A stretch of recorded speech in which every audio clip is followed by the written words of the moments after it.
Today we're going to make a banner. It can be a banner for a brochure or top of a piece of paper or a website banner.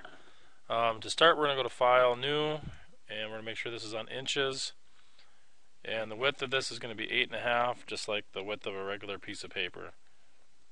Okay, when you click off of it, go down to height, and we're going to make the height 1.5. I just got the resolution at 72, and the mode is RGB color with the white content. Okay, so this is basically what we get. Next, I want you to go ahead and go to Google Images and find a picture of a butterfly and a picture of some clouds. Okay, we want to make sure that the picture of the clouds is at least as wide as our banner at 100% each. Okay, it just makes it easier for us later on. Alright, once you found those, then you're going to go ahead and go back to our banner, and we're going to fill it with like a bluish color. Okay, something in there. If you want to get the exact code, that's what it is there. Otherwise, just get something close to that. Click OK. Use your paint bucket and fill it in. It's just a soft background color. Next, we're going to get our clouds onto this canvas, and the way I do it is I click on here and I go to select all to get that size of selection, the exact size, and then I click on the marquee and just drag it down here, and I find the chunk of clouds that I want in my banner, and that's about where I want it. I'm going to just copy that and go back up to my top one and paste it. Okay, so now I've got my background there is that color, and I've got my clouds over the top. So what I'm going to kind of try and do now is get some of that color from my background to kind of show through in my clouds.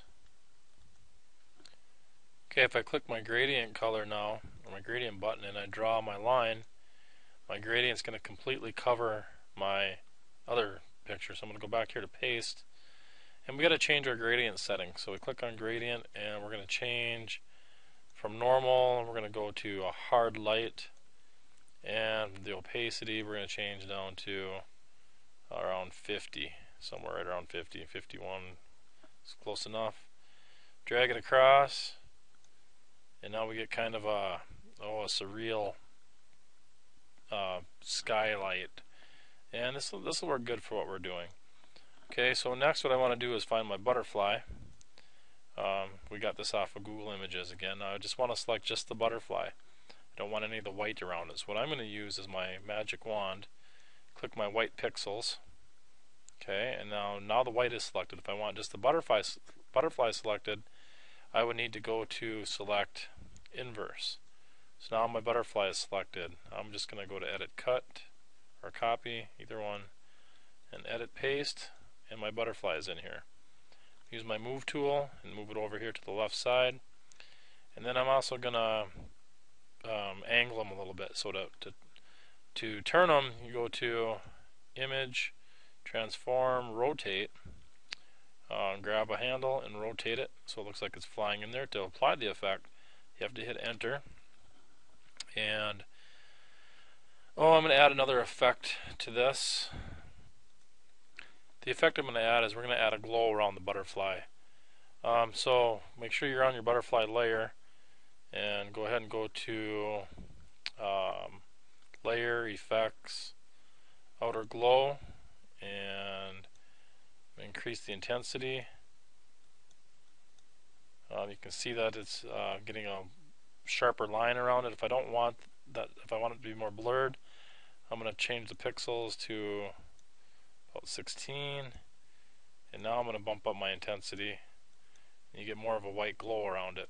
Okay, go ahead and click OK, and now we're going to add some text. Okay, I'm going to add two layers of text. When I click, my color is my last chosen color, so I want it to be black. Click OK, and all learners will succeed.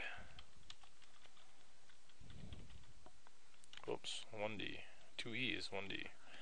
Okay, when we have that in there, I have mine at size 30. That's fine. Go ahead and hit OK. I'm going to click move. I'm going to move this tool over, or move my text over here.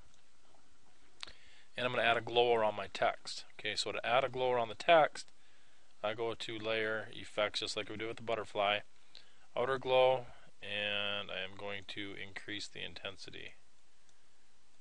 Okay, I might want to increase the pixels here first. Let's go to 12, and now let's bump up the intensity. Just get that kind of a glow around the text too. Okay, and then we're going to try the same text again with a different effect. Let's go ahead and add the text tool again. And this time let's change our letters to white. If you want to get pure white, get way up in the corner, or if you can't quite get it, the code is 6Fs. Okay, that's pure white. So go ahead and hit OK. Size 30 is fine again. We'll type in all learners.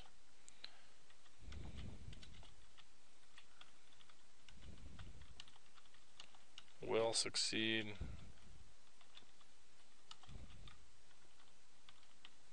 Okay, go ahead and hit OK. And I'm going to put a stroke around that. If you notice, it's very hard to see right now. But if we put a black stroke around it, it should be a lot easier to see. If I go up here to Edit Stroke, you'll see that it's grayed out. It's because this is a text layer and I can't apply a stroke to a text layer. So we're going to make this, we need to render the layer so it's no longer a text layer. So make sure you're on this layer. And then go to Layer, Type, Render Layer. Okay, now it's no longer a text layer and I can put a stroke around it. Make sure this is black, otherwise you'll have a blue stroke around it. That'll still be hard to see. So then go to Edit, Stroke. I have mine set to 3 pixels and the outside of the letters, and go ahead and click OK. And it just makes it pop a lot easier to see. Alright, so go ahead and save this as a JPEG and upload this to Moodle, and then do one on your own. You can have a different background with a different animal or flower or whatever, and your own text in here. If you want to use all learners will succeed, that's fine. But then the one you do, I want you to upload as a or a Photoshop document, which is a .psd. Upload both of those to Moodle.